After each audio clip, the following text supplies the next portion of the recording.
Olá pessoal, tudo bem? Sejam bem-vindos ao canal Roberto Bornacin. Hoje eu irei aqui falar sobre o coeficiente de encurramento, a importância dele nos materiais. Então vamos lá. Bom, basicamente, antes da gente falar sobre o coeficiente de encurramento, é interessante a gente falar o que é um encurramento. O encurramento nada mais é do que o aumento da tensão, da resistência do material com a deformação plástica. Isso pode ser visto pela curva tensão-deformação. Então, a partir desse momento aqui, que é a tensão de escoamento, ocorre aí a deformação plástica. Ok? Então vamos lá explicar o que é o coeficiente de encurramento. Ele é uma ferramenta matemática, um coeficiente utilizado para você justamente estimar o encurramento do material. Então aqui temos uma comparação aqui de dois materiais para a mesma tensão de escoamento. Então temos aqui um com baixo coeficiente de encurramento e temos um aqui com um relativamente alto. Certo? Ele é alto quando comparado a esse. O material que apresenta um baixo coeficiente de encurramento, ele tem uma maior facilidade ao afinamento. Por quê? Porque um alto coeficiente de encurramento permite ao material que ele distribua melhor as tensões aí durante a sua estampagem. Por exemplo, a operação de estampagem, no caso. Estampagem, tem estiramento, ou outra operação aí. Então, quando você tem um baixo coeficiente de encurramento, é muito mais fácil que você tenha um afinamento no material devido ao baixo aumento de resistência e a baixa distribuição de tensão.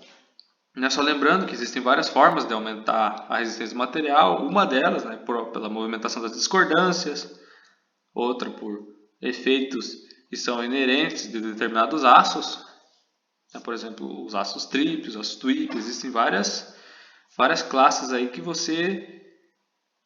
mecanismo que facilita ou dificulta o encurramento do material, certo? Mas vamos voltar aqui. Então, é desejável que você tenha um material com um coeficiente de encurramento mais alto. Quando você quer, por exemplo, ter uma geometria um pouquinho mais complexa. Quando você quer uma geometria um pouco mais complexa, é melhor, interessante que você tenha um alto coeficiente de encurramento no material. E isso é aliado também com o fator anisotropia. Eu fiz um vídeo falando exclusivamente sobre anisotropia aplicada à conformação. Então é interessante você considerar pelo menos esses dois fatores. Então vamos lá.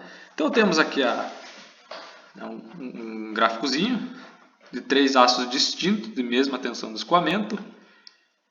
Aqui a gente pode analisar o seguinte, eixo Y, coeficiente de encurramento, e eixo X, deformação de engenharia do material.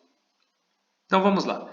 Aqui é a curva da tensão de deformação, mas aqui no caso no eixo Y, em vez da tensão, é o coeficiente de encurramento. Beleza? Então vamos lá. Nota-se aqui que nós temos os três aços. Esse aço aqui, ele apresenta propriedades mecânicas, no caso, para você fazer uma operação de estampagem, muito melhor do que esses aqui, desses que tem coeficiente de encurramento mais baixo. Mas se você quer fazer uma geometria mais complexa, uma aplicação, por exemplo, uma estampagem da porta de um automóvel ou alguma coisa assim, é interessante que você utilize um material, ele, além de ser mais alto, ele é um pouco mais constante. E o que significa? Ele tem uma melhor distribuição de tensão e você tem uma maior resistência ao afinamento. Esses materiais aqui, eles afinam com muito mais facilidade do que com esse, que tem um maior coeficiente de encurramento. E esse aqui ele é mais constante. Então eu posso, como vocês podem ver, eu posso deformar muito mais esse daqui. É uma deformação, por exemplo, aqui de máxima aqui, antes dele iniciar a sua queda, até que mais ou menos 23%, enquanto esse daqui eu posso deformar até uns 17 mais ou menos. Então esse material aqui, no caso na aplicação, ele seria muito melhor do que esses aqui, quando a gente leva para o ponto de vista prático. Ok, pessoal? Isso é bem simples, o coeficiente de encurramento. E ele geralmente é utilizado para a curva de tensão de deformação para vantagem, da equação de Holland. Então aí agradeço por ter assistido o vídeo, peço que vocês deixem no comentário se ficou alguma dúvida, se não ficou claro, ou sugestões para próximos vídeos que eu irei responder, dependendo, ou postar mesmo um vídeo explicando aí a sua dúvida. Estamos direto aí postando o vídeo, agradeço pela sua colaboração.